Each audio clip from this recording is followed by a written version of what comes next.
The world is about to end, and no one cares at all. Why is this happening and whether humans have a chance to survive? You'll find out in this recap of the movie Don't Look Up. Kate DiBiase is an astronomy grad student at Michigan State University. During another observation of stars, she discovers the existence of an unknown comet. The girl is thrilled. She invites her colleagues over to celebrate the discovery. Her professor, Dr. Randall Mindy, calculates that the trajectory of the comet crosses that of Earth, and that the impact will take place in about 6 months, killing all the life in the process. Mindy and Kate call NASA and talk to its head, Dr. Teddy Oglethorpe. Together they decide to travel to the White House and warn the authorities of the danger. They go there by a cargo plane. The president is late, and the astronomers sit in the hallway for hours waiting for the meeting. Kate even gets nauseous with excitement. Finally, we see Janie Orlean, the President of the United States, finally showing up, accompanied by her son Jason. But she's too busy with political issues and colleague's birthday, so she postpones the meeting until tomorrow. Mindy and Kate have to spend the night at a hotel. The next day, President finally meets with the scientists, but gives them only 20 minutes to report. Dr. Mindy nervously tells her about the huge comet that will fall on Earth and destroy all of humanity. But the president shows complete indifference to the coming catastrophe. She is much more concerned with the upcoming elections than with the end of the world. The scientists are advised to keep quiet about their discovery. People are now interested not in the comet, but in billionaire Pip Ashwell's new invention, a phone model called Bashliff that can detect a person's mood and help them deal with stress through amusing videos. To open people's eyes to the scary truth, Dr. Oglethorpe encourages Kate and Mindy to spread the news of their discovery to the media. They head to the morning talk show The Daily Rip. Before the show, we see the nervous and heavy-breathing Dr. Mindy washing his face in the bathroom in panic. The live show begins. Mindy and Kate talk about a dangerous comet that will hit the Earth in 6 months. But the hosts just laugh it off and don't take the threat seriously. Kate loses control and throws a tantrum, screaming and sobbing live on air and leaving the studio. The hosts say that the handsome astronomer was welcome, unlike the screaming hysterical lady. Mindy wins public approval, but Kate becomes the object of internet memes. She even gets dumped by her boyfriend. The news of the comet doesn't get any public attention at all. What's more, the head of NASA publicly denies the threat from the comet. Apparently, she's been pressured by the White House too. The FBI comes to Dr. Mindy's house, and Kate gets arrested right as she's jogging. The same thing happens to Dr. Oglethorpe. But they are not sent to jail, they are taken back to the White House. Turns out that the president is involved in a severe public scandal of intimate nature. The internet is full of explicit photos of Orlean, which she sent to the Chief of Justice. To divert people's attention and raise her rating, President Orlean confirms the threat coming from the comet. She announces the launch of a spacecraft, the objective of which is to divert the comet from its trajectory with the use of nuclear weapons. Everyone is actively preparing for the mission. Dr. Mindy is constantly invited on TV shows, and one of the hosts, Brie Avanti, becomes his mistress. They spend nights together in a hotel and chat in bed in the morning with glasses in hand. Here comes the day of the launch. Millions of people go to the street to watch how history is being made. Everyone is very excited and hopeful that the mission will be successful. The spacecraft takes to the sky, and people embrace and rejoice as this is their chance to be rescued.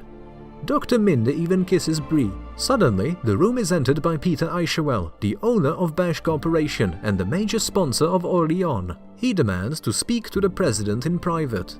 Orlean returns and calls off the mission. The aircraft is turning back. It turns out that the comet contains chemical elements worth of trillions of dollars. When Eichewell found out, he decided to take advantage of it. So he suggests that the White House doesn't destroy the comet in space, but split it into pieces right above Earth, so then they could go get it out of the ocean and become fabulously rich. The White House decides to follow Eichewell's suggestion. Kate and Oglethorpe are suspended from the project, and Mindy gets the position of National Science Advisor.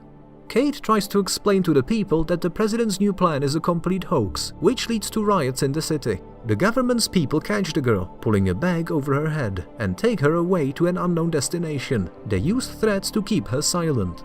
Kate returns home, but her parents don't welcome their good-for-nothing daughter. At the same time, Mindy supports the White House's new plan and no longer hides his affair with Brie.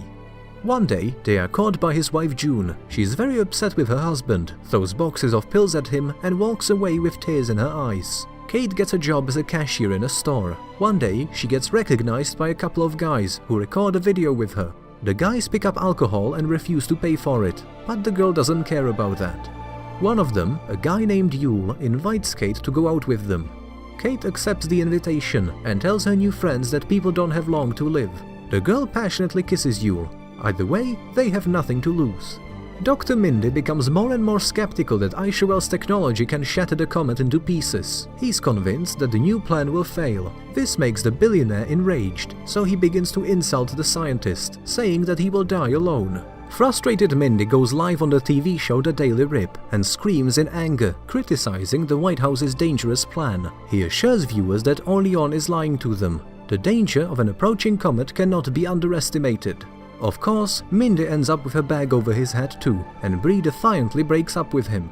Kate meanwhile begins an affair with Yule.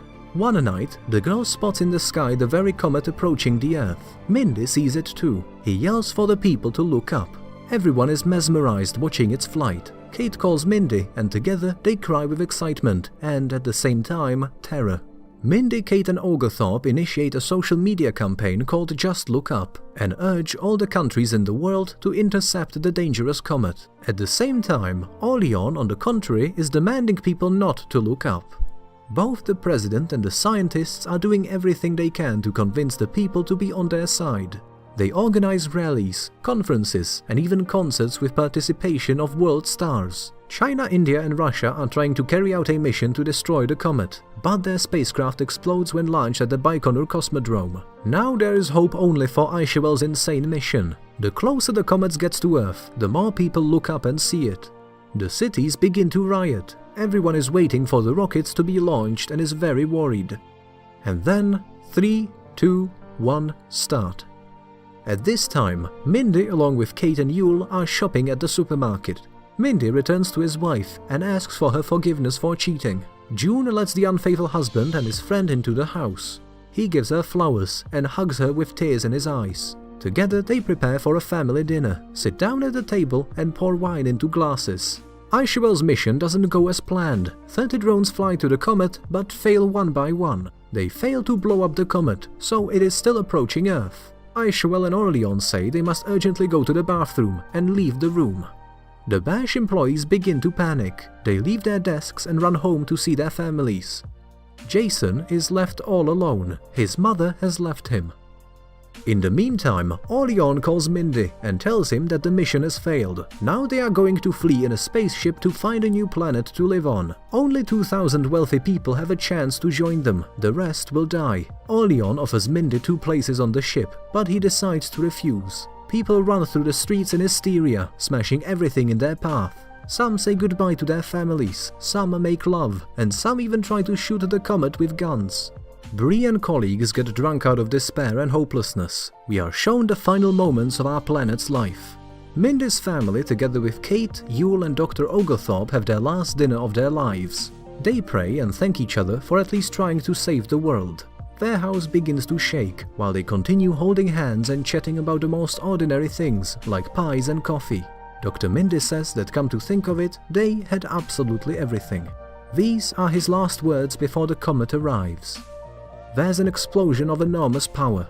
We see things that once belonged to humans orbiting the planet, cars, phones and even a shovel. At this time, a huge spaceship flies away from Earth.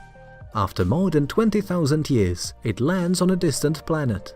The capsule is open and those wealthy people come out, admiring the habitable world. Orlean spots a huge alien bird and rushes over to pet it. However, it suddenly attacks the woman and takes her life. The survivors are surrounded by other birds that pounce on them. That mission seems to have failed too. And remember Jason, the one whom Orlean left alone on Earth? He's alive. He gets from under the wreckage and calls his mom, and even tries to write a social media message from his phone. It looks like he's the last survivor on Earth. Do you think if such a comet really flew towards us, would we have a chance to survive? Share your opinions, give us a like and subscribe to the channel. You've been watching the Movie Cat channel.